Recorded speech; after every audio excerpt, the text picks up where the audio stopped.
Domestic Landscapes, Invisible Lives of the Victorian Era presents a fuller history, incorporating contemporary artists and unique installations which bridge common issues from our past with our present. Issues which include sexism, racism, and classism. Multiculturalism may be the call word for the 1990s, but our history is filled with the struggles and successes of people from different races, religions, and gender. As our contemporary society wrestles with the new multiculturalism, this exhibition invites the viewer to look at the past for direction towards the future.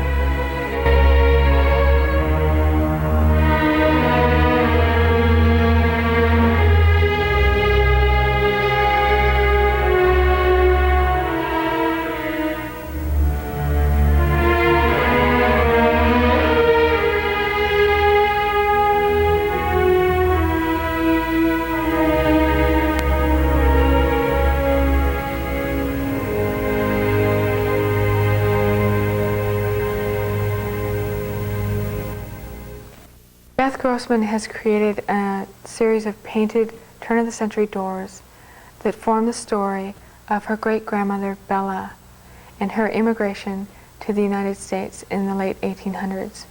This series of doors, named passages, allows the viewer to enter into Bella's life as a Russian Jewish immigrant to the United States. I got the story mostly from my grandmother, although there's a lot of conflicting stories from other relatives. And I decided to pick out parts of the story that directly related to my life at the time that I was painting each door. So, for example, when Bella was leaving Russia, I had decided to really leave a secure business that I had started in graphic design to become a full-time visual artist. And so there was a kind of leaving corresponding symbolism there. And then when I was painting the story of when Bella came to America and she was asking if she could come into the door of the United States, it was kind of like, well, how will I be accepted into the art world with this work, which is very Jewish identified. And so I was she's starting to hide her menorah that she's carrying with her, and I was starting to feel like, well, maybe I shouldn't be this visible as a Jew.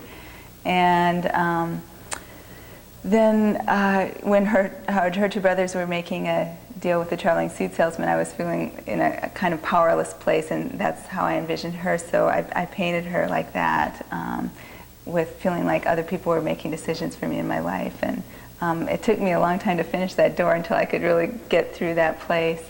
And then there was, when I was painting the wedding, my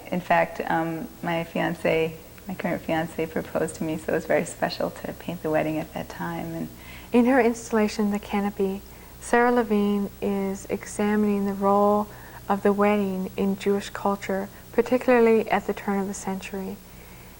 The wedding ceremony focuses around the huppah, which is a canopy that represents the hospitable home. And within that canopy, she suspended portraits from the Victorian period of wedding couples. Like each place has its own flavor of the ketubah. It's really kind of a beautiful art form. Does it have a meaning now? It does not. But you still, marriage takes place with the ketubah. So the groom, before the wedding, before being under the canopy, has his own celebration, and is signing the ketubah. And then the bride and the groom are led to the chuppah, and the bride is veiled, and the rabbi bless them, and they sip from a glass of wine, and then the bride is unveiled. They can kiss if they want. And the ceremony reaches climax when the groom is stepping on the glass. And the glass, stepping on the glass, breaking the glass, have all kind of meaning. But for me, I see kind of the fragility of life, loss of virginity, because the virgin at that time were virgin. I mean, the brides at the time were virgin. Bride's chair is very delicate, very secondary. And above there is this frame which can have all kind of meaning about the emptiness of marriage, about people left, about the periods that gone. Hysteria was a classic disease of the 1900s, and in her sound installation piece, Bless Her Little Heart, Roberta Fudum is examining how women at the turn of the century, as well as women of today, have had to struggle with societal restrictions. In the way I work, I start with sort of a theme or idea, in this case anyway, and that in order for me to do my work, I have to find my story within that context. And that, I think that's sort of what propels the art making. So I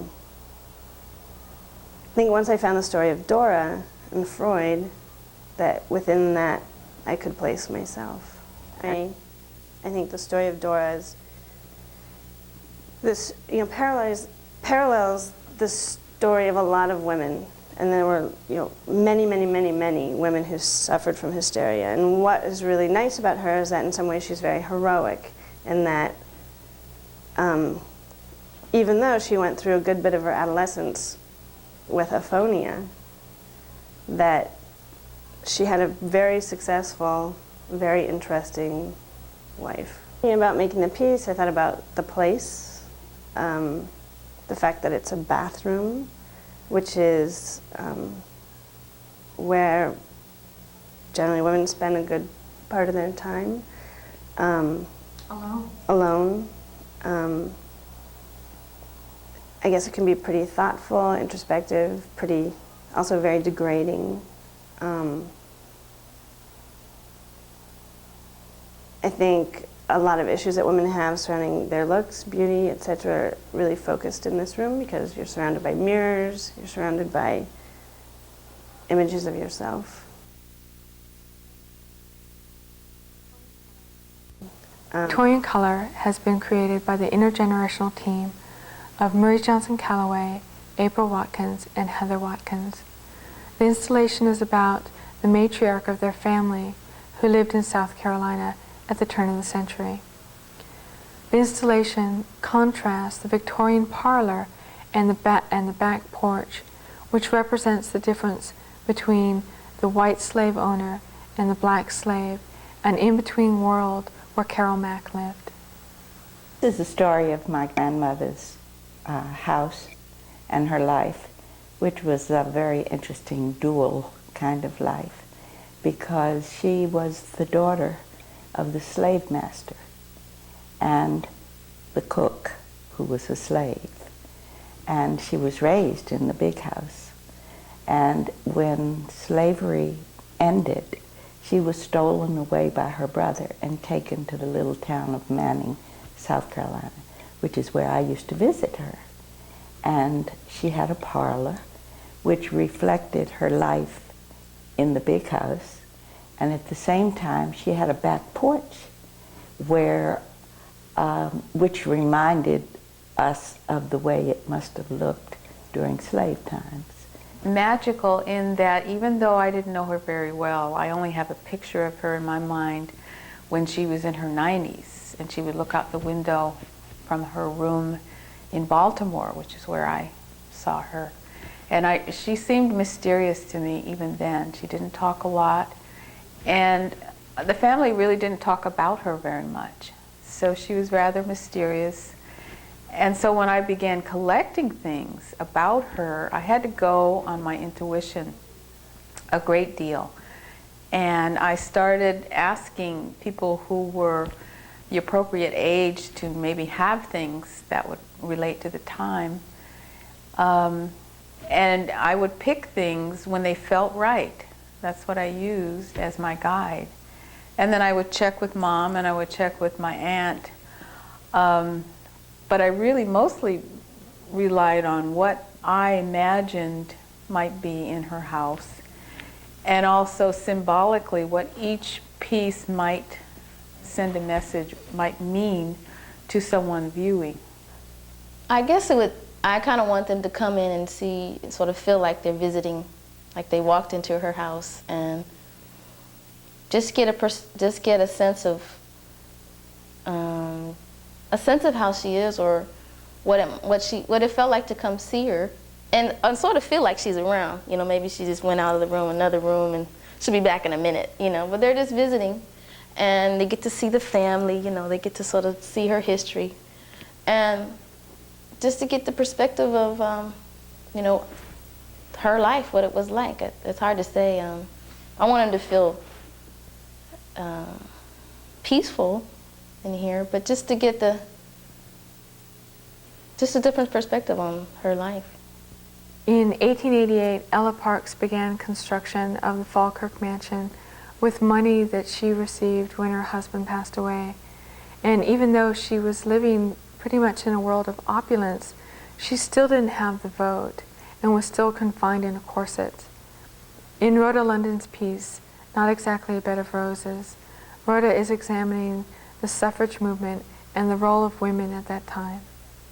The piece is called Not Exactly a Bed of Roses, and it deals with the notion that I think people have about the turn of the century, that everything was wonderful.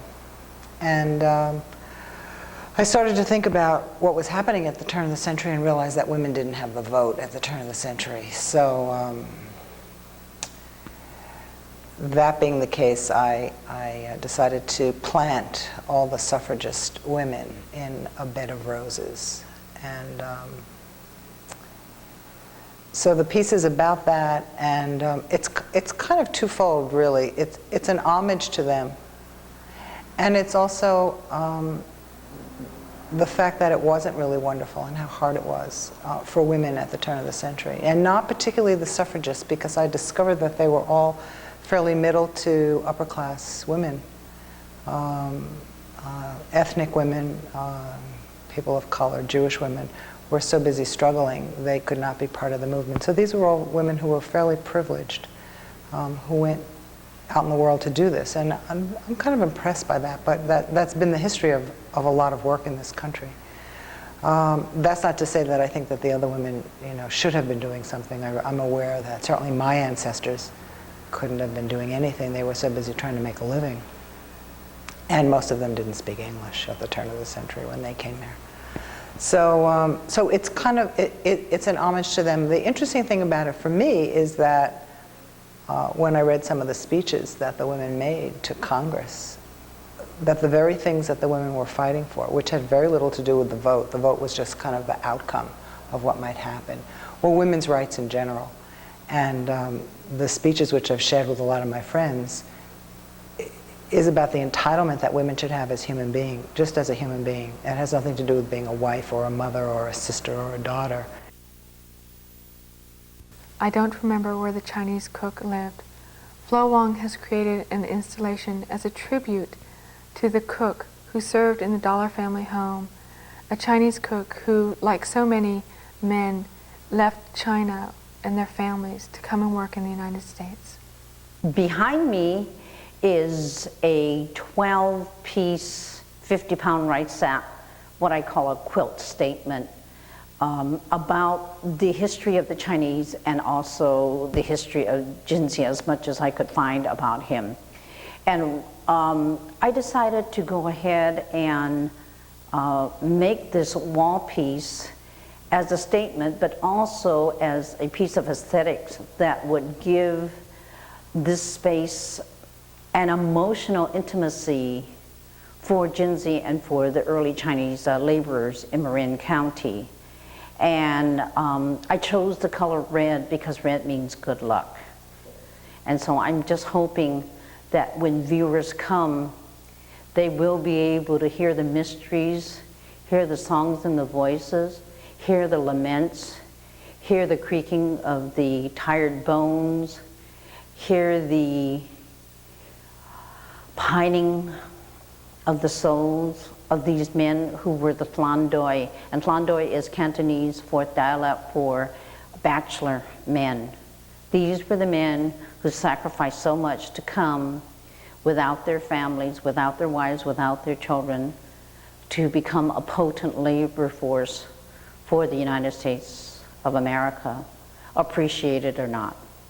I think of this entire installation as stories of ordinary people with extraordinary stories.